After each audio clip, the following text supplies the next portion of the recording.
हम्म। अशुचि भावना।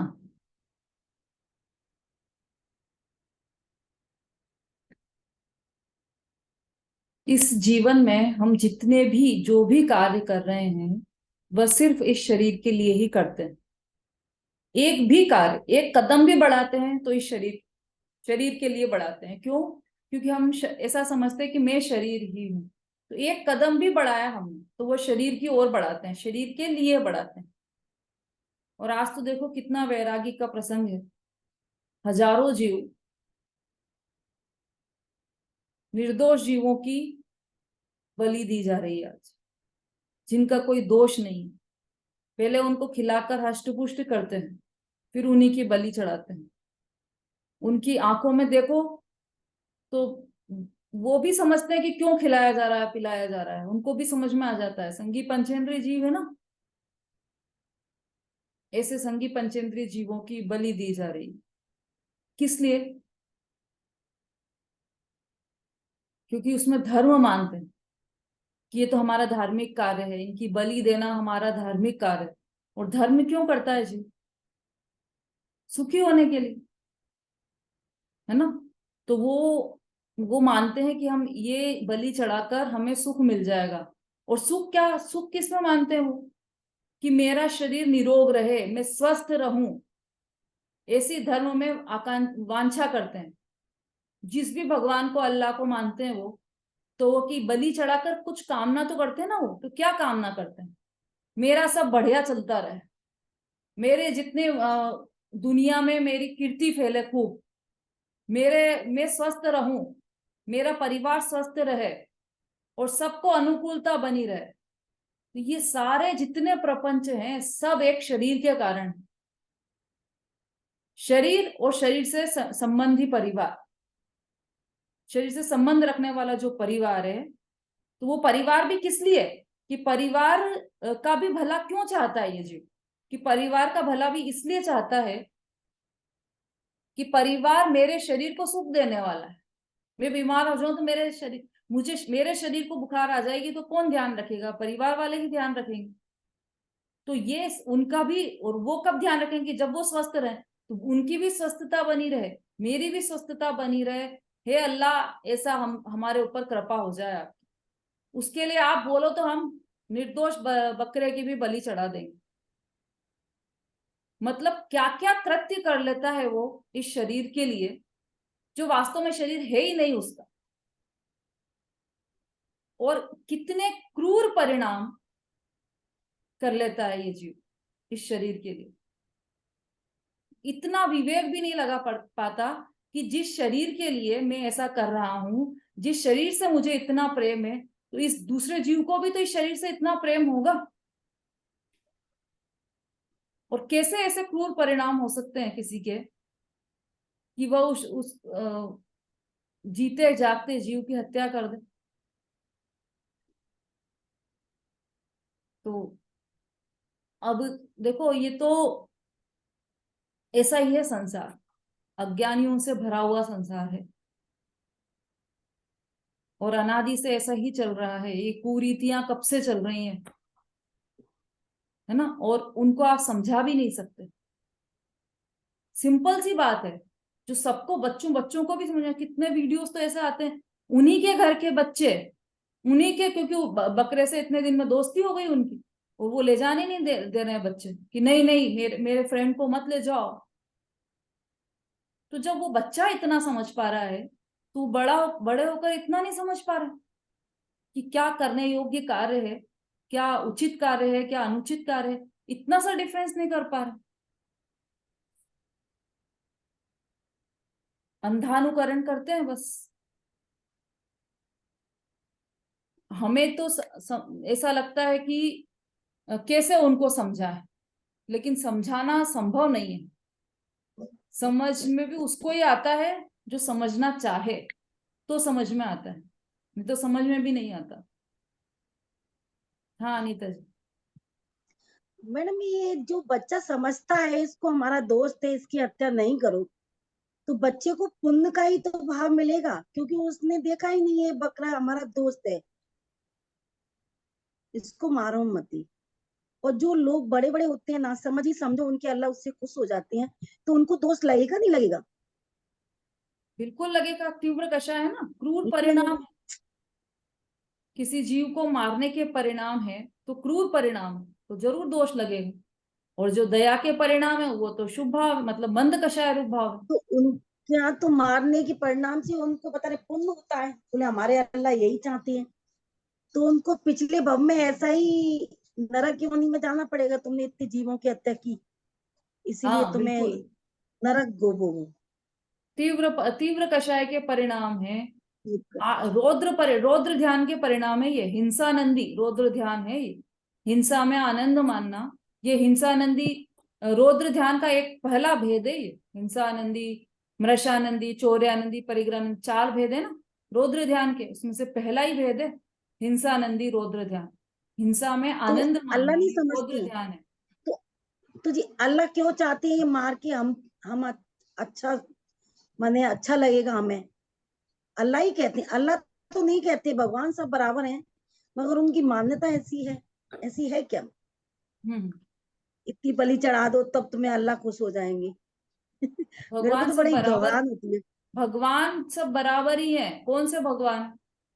जो भगवान है वो भगवान सब बराबर है। जो भगवान ही हाँ, नहीं है तो वो कैसे बराबर है? तो भगवान है कौन? ये तो अपन ने शुरू शुरू में ही पढ़ लिया।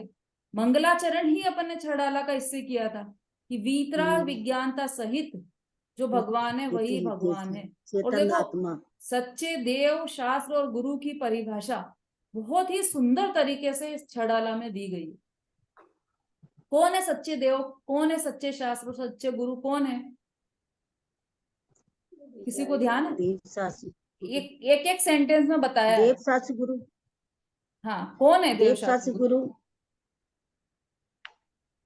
अरहंत परमात्मा, 24 भगवान, जो अरहंत वीतरागी है परमात्मा, सर्व के शेषी हैं, वीतरागी है, सर्वज्ञसी है। वही सच्चे भगवान है। और जो वीतराग है सर्व के शेषी हैं, वो सच्चे देव हैं। और सच्चे सच्चे देव कहते देखो, हैं। छड़ाला में पूरी एक लाइन के अंदर तीनों का स्वरूप बताया है। वो लाइन यदि किसी को आती है तो वो बोलिए।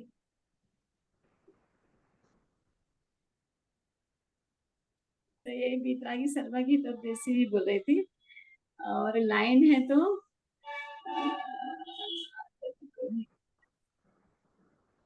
ध्यान नहीं आ रही थी लाइन। वो तो ऐसी लाइन है कि आप लिखवा के रखो अपने घर पे, लिख लो दीवार पे, उसको हमेशा याद में रहना चाहिए। हाँ भाई, कौन है बोलिए। 1008 कौन है?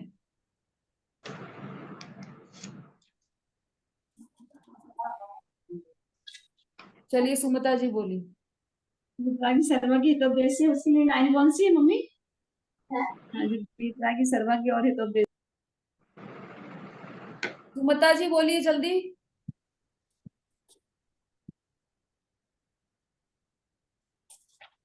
अरे हैंड रेस क्यों किया है फिर? चलिए, कोई और किसी को याद है? दीदी जो वीतराग सर्व के शेषी हैं, 18 देशों से रहित हैं, वो सच्चे देव हैं। हमने तो देव, शास्त्र, गुरु की तीनों की परिभाषा पूछी है, ये तो सिर्फ देव की बात आई है ना। विशु जी। तीन भुवन में वीतराग विज्ञानता। हम्म। पर जब डरता है समता जी बोलिए। जो बीतरागी सर्वज्ञ तपेस्वी वो तो देव है, और निर्गंत मुनराज ही मुनि है, और शास्त्र जो बीतरागता का पोषक बताने वाली शास्त्र है। बहुत कुछ ठीक है, लेकिन उत्तर तो बिल्कुल ठीक है। छह डाला में इसके लिए क्या लाइन आई है वो बताना है आप। चलिए कोई बात नहीं, मैं ही बता देती हूँ, आप सबको ध्यान आ जाएगी अभी। देव जिनेन्द्र गुरु परिग्रह बिन धर्म दया जुत सारो। ये तो हमेशा ध्यान में रखो ये बात। देव मतलब केवल जिनेन्द्र भगवान देव हैं, सच्चे देव। और गुरु परिग्रह बिन, परिग्रह से रहित जो गुरु है वही सच्चे गुरु हैं। और धर्म दयायुत, दयायुत मतलब अहिंसामयी धर्म, तो धर्म अहिंसामयी ही होगा। आ गया ध्यान सबको? बिल्कुल रट लीजिए आप ये तीन चीजें। देव हैं तो जिनेंद्र भगवान ही देव है, जिनेंद्र भगवान के अतिरिक्त तो कोई भी देव नहीं।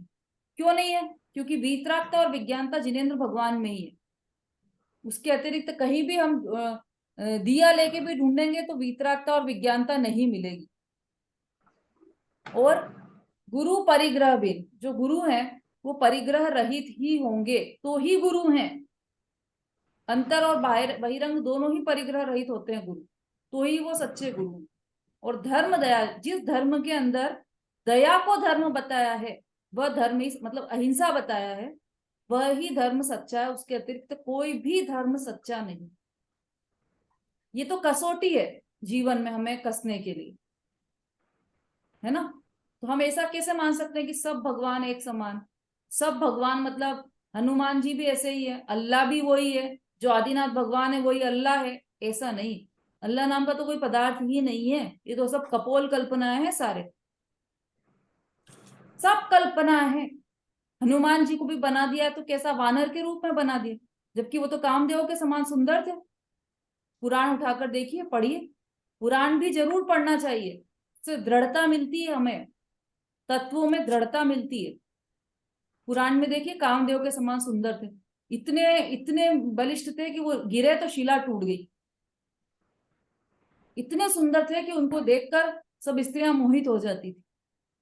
ऐसे सुंदर जीव को उन्होंने क्या बोल दिया कि वो तो बंदर जैसे थे, पूंछ बना दी उनकी। तो वो स्थिति पूज्य नहीं है। क्या है पूज्य? वीतरागता, विज्ञानता। और जब वो वीतराग विज्ञान रूप परिणमित हुए तब वो पूज्य हुए, है ना? जब वो उस दशा में थे, गृहस्थ दशा में, तब भी पूजनीय नहीं थे। भले वो कामदेव जैसे सुंदर थे कि चलो हम बंदर रूप में नहीं बना रहे उनको, कामदेव जैसे सुंदर बना देते, तब तो पूजा कर लो, कि तब भी पूजने योग्य नहीं है, क्योंकि वो वस्त्र सहित बनाओगे आप। कामदेव है तो वस्त्र सहित बनाओगे। अरे उनका निर्ग्रंथ दिगंबर वीतरागता रूप जो प्रतिमा है, केवल वही पूजनीय है, क्योंकि वही वीतराग विज्ञानता सहित है, ऐसा माना जाएगा,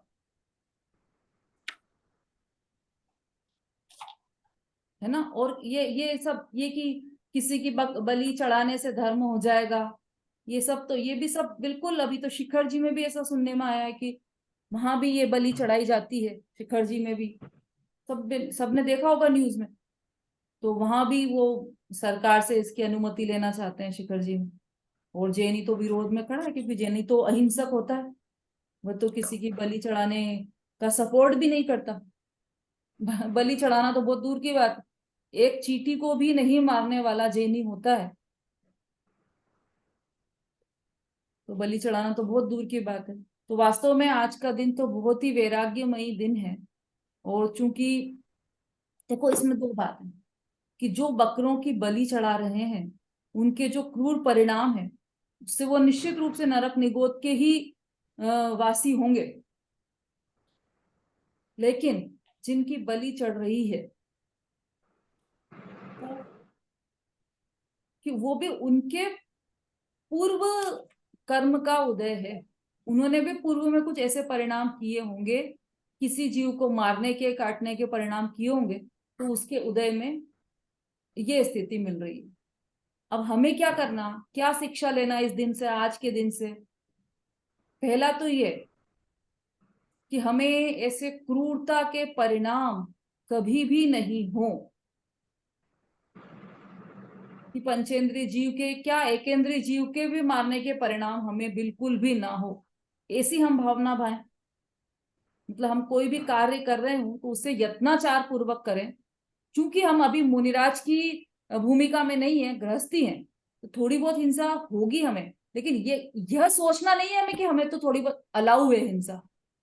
आप आपकी तरफ से पूरा यत्नाचार से प्रवृत्ति करो। घर में बिल्कुल भी काला हिट और जो भी लाल हिट बिल्कुल नहीं, और जितना जहां हो सके अपने विवेक से अहिंसक बनने का प्रयास करो। चींटियों की लाइन दिख रही है घर में और चले जा रहे हैं हम दौड़ते हुए वहां पर कि अब क्या करें, वो तो हो ही रही है, हम तो परेशान हो गए, इधर भी चींटी उधर भी चींटी, कितना समेटेंगे।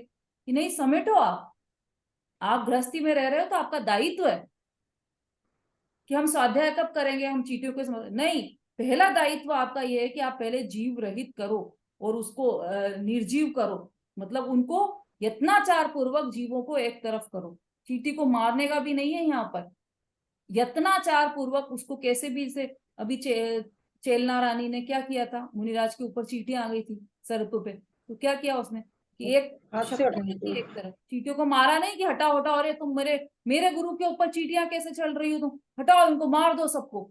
ऐसा नहीं किया उसने, क्या किया, यशोधर मुनिराज के आगे थोड़ी सी दूरी पर शक्कर रखी, तो वो चींटियां धीरे धीरे वहां से उतरकर सब शक्कर पर आ गई। फिर उनकी राजा श्रेणिक ने सारी वहां से सफाई की, उनके ऊपर जो जो खून वगैरह आने लगा था उसकी थोड़ी सी क्लीनिंग की। तो वहां भी कितना भी कष्ट दे, लेकिन जीव की हिंसा तो कहीं भी अलाउ ही नहीं है जैन धर्म में, क्योंकि ये तो अहिंसक धर्म है, अहिंसा परमो धर्म है, ये तो बिल्कुल भी अलाउ नहीं है। तो हम यत्नाचार का ध्यान रखें पहली बात, दूसरा हमारे परिणामों का ध्यान रखें कि किसी भी तरह से परिणामों में क्रूरता न आए, परिणामों की संभाल रखें। तीसरा, हमारे ये जो वैरागी का दिवस है आज, तो हमारा अधिक से अधिक समय धर्म ध्यान में जाए, हो सके तो कुछ नियम भी लें तो आप बहुत अच्छी बात है। वैसे तो उपवास का दिवस है आज, कि अनशन, आज तो बिल्कुल भोजन करने का भी परिणाम नहीं, कि बाहर में इतनी हिंसा का तांडव चल रहा है तो हमारे तो भोजन करने के भी परिणाम नहीं हो। लेकिन अगर आपका सहनन नहीं है तो चलो भोजन करो, तो उसमें भी कुछ नियम लो कि एक टाइम भोजन करूंगा या मिठाई नहीं लूंगा। बाहर जाने का भी निषेध रखो बिल्कुल, कि आज छुट्टी है तो आज सब सब बाहर जाएंगे घूमने फिरने, बिल्कुल निषेध। किसी भी चीज को प्रमोट मत करो कि चलो शॉपिंग करने चले गए, तो शॉपिंग करने गए तो वो शॉपिंग करने वाला जो दुकान वाला है वो क्या सोचेगा कि अरे वाह यार देखो आज ईद ईद की छुट्टी है, तो देखो कितने कस्टमर्स आ रहे हैं, तो वो उसको ईद की अनुमोदना हो जाएगी और आपके द्वारा ईद की अनुमोदना होगी। तो इसलिए शॉपिंग से भी बचो, बाहर आने जाने से भी बचो, घर में रहो और स्वाध्याय पर महत्व दो और इस वैराग्य का चिंतन करो। अपनी तो देखो 12 भावनाएं, वैराग्य परक ही भावना, 12 भावनाओं को चिंतन करो। सबसे अच्छा समय मिला है आपको, और हस्बैंड की छुट्टी तो उनको भी साथ में लेकर बैठो कि देखो कितनी अच्छी अच्छी 12 भावनाएं हैं, ये इनका चिंतन हम साथ में बैठकर करते हैं। बाहर में तो बिल्कुल जाने लायक, कदम रखने लायक आज ये दुनिया है ही नहीं। तो अपने अपने परिणामों की संभाल करें हम सभी, और इन क्रूर परिणामों से बचें और यत्नाचार प्रवृत्ति रखें।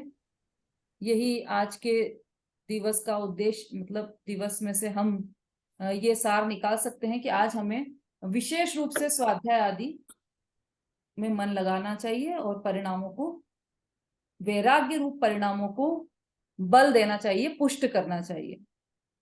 अभी अंतिम में कोई अशुचि भावना पर आधारित कोई भजन किसी को याद हो तो बोल सकते हैं।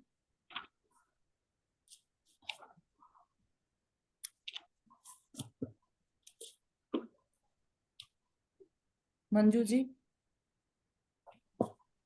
दीदी भजन के लिए नहीं बोल रही हूँ मैं, हाँ मुझे एक क्वेश्चन करना था आपसे। हाँ बोलिए। हाँ, ये आपने एक लिखवाया था ना, एकत्व भावना विधि रूप है और अनित्य भावना निषेध रूप है, हाँ। ये लाइन लिखवाई थी, तो ये हम्म। विधि रूप क्या है? और ये थोड़ा सा क्लियर नहीं हो रहा था। हाँ, विधि रूप मतलब अस्थि रूप से, और अन्यत्व भावना नास्ति का कथन करती। अच्छा अच्छा। निषेध रूप मतलब नास्ति से। एकत्व भावना मतलब मैं एक ही हूं, जीव अकेला ही है, ये अस्थि से कथन हो गया। और अन्यत्व मतलब पर से भिन्न है, ये अन्यत्व भावना का कथन है। विधि हम्म। रूप और निषेध रूप मतलब अस्थि रूप और नास्ति रूप। नास्ते से, ठीक। संगीता जी बोलिए। दीदी भजन बोलूं क्या? हाँ बोलिए। अब विषयों में नाही रमेंगे, चिदानंद पान करेंगे, चहु गतियों में नाही रुलेंगे, निजानंद धाम रहेंगे। मैं नहीं तन का, तन नहीं मेरा, मैं नहीं तन का, तन नहीं मेरा, चेतन भाव में मेरा बसेरा, चेतन भाव में मेरा बसेरा। ओ अब भेद विज्ञान करेंगे, निजानंद धाम रहेंगे। अब भेद विज्ञान करेंगे, निजानंद धाम रहेंगे। विषयों का रस विष का प्याला, विषयों का रस विष का प्याला, चेतन का आनंद निराला, चेतन का आनंद निराला। ओ अब ज्ञान में ज्ञान लखेंगे, निजानंद धाम रहेंगे।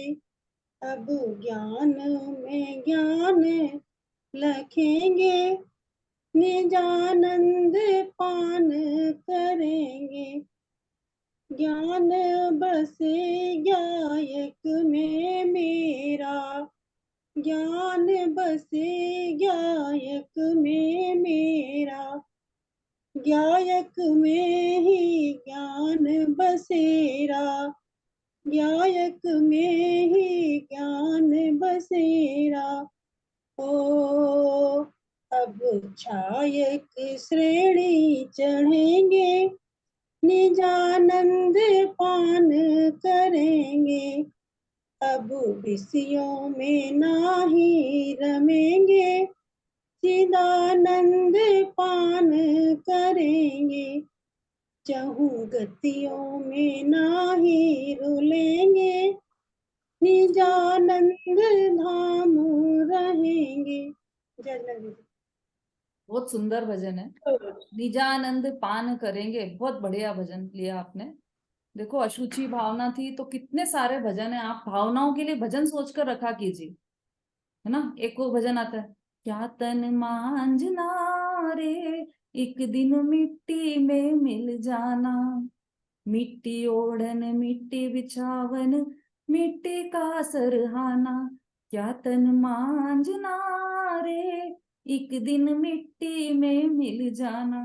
उसमें एक स्टेंजे में भी आता है, नहीं छोड़ना इस तन को तुम, इससे राग हटाना, क्या तन मांझना रे, एक दिन मिट्टी में मिल जाना। पूरा ऐसे कैसे भाव लिए हैं उसमें। तो बहुत अच्छे अच्छे भजन उपलब्ध है अपने पास, बस आपको खोजने की देर है। तो हर भावना के लिए आप भजन खोज कर रखा कीजिए।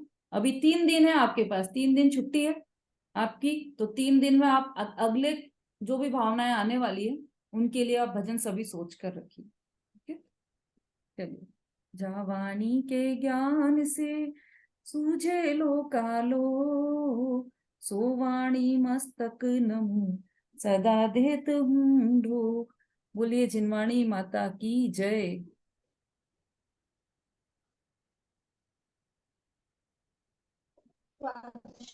जिनवाणी माता की जय। जय जिनेंद्र दीदी, सबको जय जय जिनेंद्र जिनेंद्र। जी, सभी को जय जिनेंद्र। दीदी, कल की भी वो डाल दे ना उसमें वीडियो। हाँ हाँ, और जो 8 को हुई थी एक, वो नहीं है उसमें, अष्टमी को।